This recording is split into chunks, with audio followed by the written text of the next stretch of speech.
आपके साथ शहर। आप देख रहे हैं नेशनल न्यूज टाइम। आइए देखते हैं हमारे संवाददाता की एक विशेष रिपोर्ट।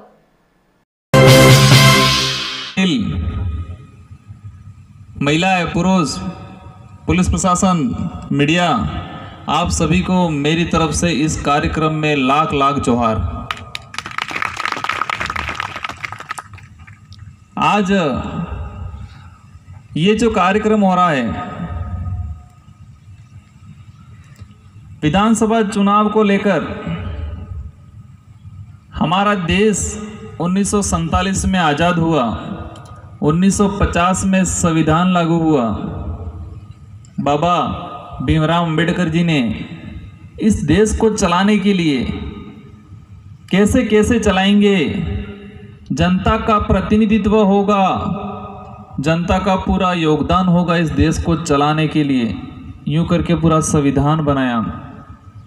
संविधान में एक ग्राम पंचायत का जनप्रतिनिधि, ब्लॉक का जनप्रतिनिधि, जिला का जनप्रतिनिधि, विधानसभा का और लोकसभा का जनप्रतिनिधि का पूरा सिस्टम बनाया। लेकिन जो सिस्टम बनाया था उस सिस्टम के अनुसार अभी वर्तमान में कुछ नहीं हो रहा है। हमारे देश में पहली पार्टी आई कांग्रेस। कांग्रेस ने राज किया और कांग्रेस ने ही आरएसएस बनाया और आरएसएस ने बीजेपी को बनाया। यह वास्तविकता है। ये जो बुद्धिजीवी लोग हैं सभी लोग जानते हैं ये वास्तविकता है कि कांग्रेस ने ही आरएसएस को बनाया और आरएसएस ने बीजेपी को बनाया। आज इसी विधानसभा का उदाहरण ले सकते हैं कि यहां पर जो बीजेपी से चुनाव लड़ रहे हैं वो कांग्रेस के ही परिवार से हैं, ये सुनने में आया है मुझे। ये वास्तविकता है।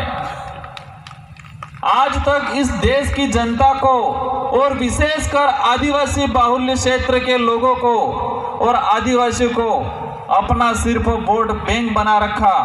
एक फुटबॉल जो खेलते हैं, कभी इधर मारा कभी उधर मारा, इस तरह हम लोगों को इधर उधर घुमाया और 70 साल निकाल दिए। आज इस कार्यक्रम में सभी वक्ताओं ने अपनी स्पीच दी।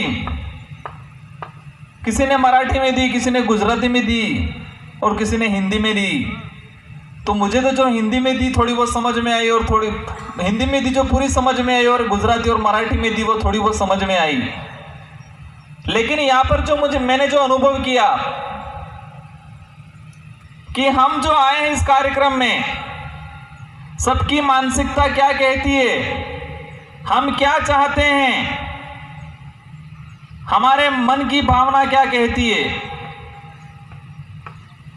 आज हमारे राजस्थान में, गुजरात में, महाराष्ट्र में, छत्तीसगढ़, झारखंड, कई राज्यों में हम गए,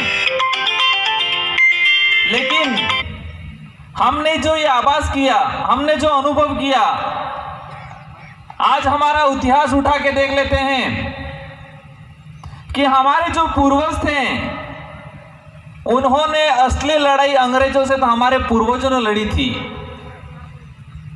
और हमारे पूर्वजों ने कई बलिदान दिए। हमारे पूर्वजों में ऐसी ताकत थी। ये जो शेड्यूल एरिया की जो बात हो रही है, 5वीं अनुसूची की बात हो रही है, ये 1935 का जो अधिनियम था, 1935 से 5वीं अनुसूची को रिजर्व किया गया। क्यों किया गया? क्योंकि आदिवासियों ने लड़ के ये लिया गया है। इसके लिए कई लोगों ने बलिदान दिया गया है। लेकिन वर्तमान में क्या स्थिति है? आज हम किस दिशा में जा रहे हैं? आज हम कैसे बन गए हैं? हम जो वास्तविक हैं वो है नहीं और जो भी हैं वो वास्तविक नहीं है। हम कैसे बन गए? हमारे समाज कैसा बन गया है? मैं एक उदाहरण देना चाहता हूं।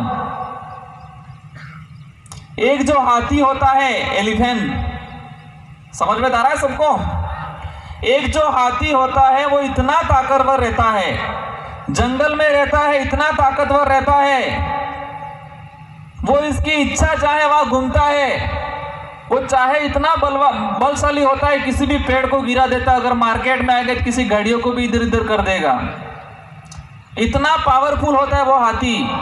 लेकिन जो बाबा होते हैं कि बाबा उस हाथी को ले आते हैं, उसको ऐसी ट्रेनिंग देते हैं, उसको ऐसा मानसिक गुलाम बनाते हैं कि 2 से 3 साल बाद वो हाथी एक छोटी सी लकड़ी से बंधा महसूस करता है।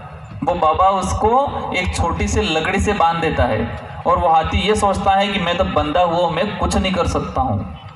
वो मानसिक गुलाम बन जाता है। और वही स्थिति आज हमारे समाज के साथ हो गई है।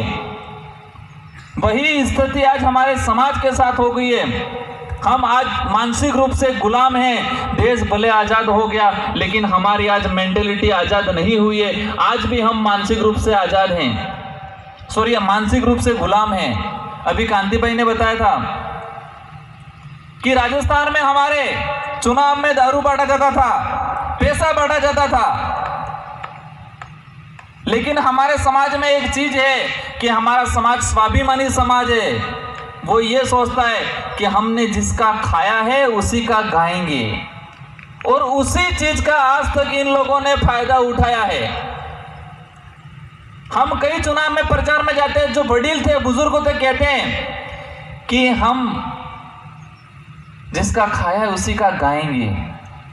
तो हमने उनको समझाया कि जिन राजनीतिक पार्टियों ने आपको 70 साल तक बेवकूफ बनाया, आपको 70 साल तक लूटा, आपको 70 साल तक धोखे में रखा, क्या आप उनको एक बार धोखे में नहीं रख सकते हो क्या? जिन्होंने 70 साल तक हमको गुलाम बनाया, 70 साल तक हमको बेवकूफ बनाया, उनको हम एक बार गुलाम नहीं बना सकते क्या? और हमारे लोगों को समझ में आ गया, और उन्होंने ऐसा काम किया चुनाव में, आप विचार नहीं करोगे। मतलब कोई भी पार्टी आती, प्रचार करती, सब लोग इकट्ठा हो जाते। कांति भाई बता रहे थे वैसे ही हुआ। जो बोलते वो सुन लेते, हाँ हाँ कर लेते हैं, जो देते वो ले लेते। पर ऐसा उल्टा काम किया तो वो आज तक सदमे में है कि हमारे साथ हुआ क्या है। वहां पर कांग्रेस बीजेपी पार्टी आज भी सदमे में है कि हमारे साथ हुआ क्या है। क्योंकि लोग पैसा भी ले रहे थे, दारू भी ले रहे थे, नमकीन भी खा रहे थे, रैलियों में भी आ रहे थे, तो हुआ क्या यूं।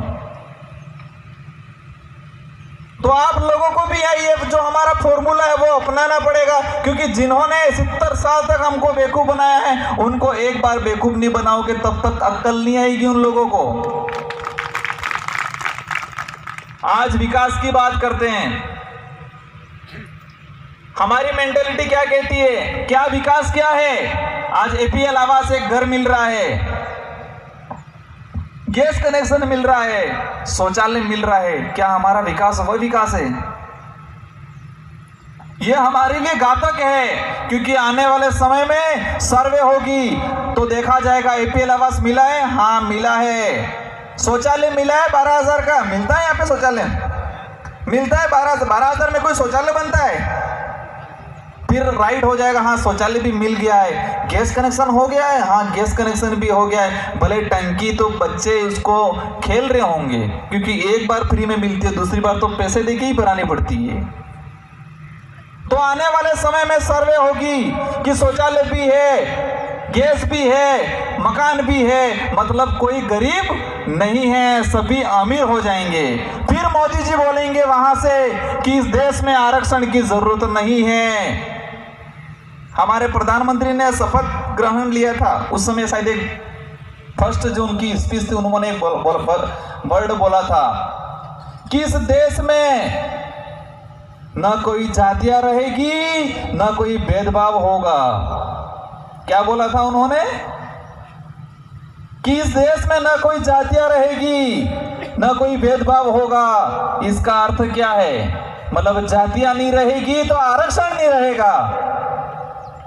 हम चाहते हैं आप पहले छुआछूत जो हो रहा है, जिसके साथ भेदभाव हो रहा है, जिसके साथ अन्याय हो रहा है, आज जो हमारी डॉक्टर बहन थी तड़वी, उनको जातिवाद के नाम से उनको प्रताड़ित किया गया और उनको खुदकुशी करने के लिए मजबूर किया गया। पहले आप वो खत्म करो। आज हमारा समाज कहां पर है? आज कंपटीशन की बात करते हैं मोदी जी कि कंपटीशन का जमाना आ गया है, कंपटीशन करो। कंपटीशन किसे कहते हैं? हमारे पुलिस के जवान भी हैं यहाँ। किसको कहते हैं कंपटीशन? आज एक दौड़ लगाओ, ये जो लाइन है इस लाइन से बराबर खड़े रह के दौड़ो और फिर जाओ तो कंपटीशन कहलाता है। लेकिन हमारा समाज आज बहुत पीछे खड़ा हुआ है और वो बहुत आगे हैं, क्योंकि एक बच्चा जो एसी में पढ़ रहा है, इंग्लिश मीडियम में पढ़ रहा है, और हमारा बच्चा एक गांव में पढ़ रहा है, 1 किलोमीटर चल के उसको स्कूल जाना पड़ रहा है, उसको पहनने के लिए कपड़े नहीं मिल रहे हैं, उसको जूते नहीं मिल रहे हैं, उसको सरकारी स्कूल में वो सुविधा नहीं मिल रही है। क्या बच्चा हमारा उससे कंपटीशन कर पाएगा कि नहीं कर पाएगा? हमें हमारी मूलभूत जो सुविधा है वो चाहिए। आज ये जो लड़ाई है वो चुनाव तक सीमित नहीं है। हमारे पूर्व वक्ता ने भी बताया था कि सब सोच रहे होंगे कि रंग बिरंगे कपड़े में पहन के आए हैं जनप्रतिनिधि, नेता बोला था कि हम नेता नहीं है, हम जनप्रतिनिधि हैं। हम नेता नहीं है, हम जनप्रतिनिधि हैं, जनता के द्वारा चुने गए हैं और जनता के लिए हैं। ये तो थी हमारे संवाददाता की एक विशेष रिपोर्ट। अगली अपडेट के लिए हम जल्दी हाजिर होंगे, तब तक के लिए नमस्कार।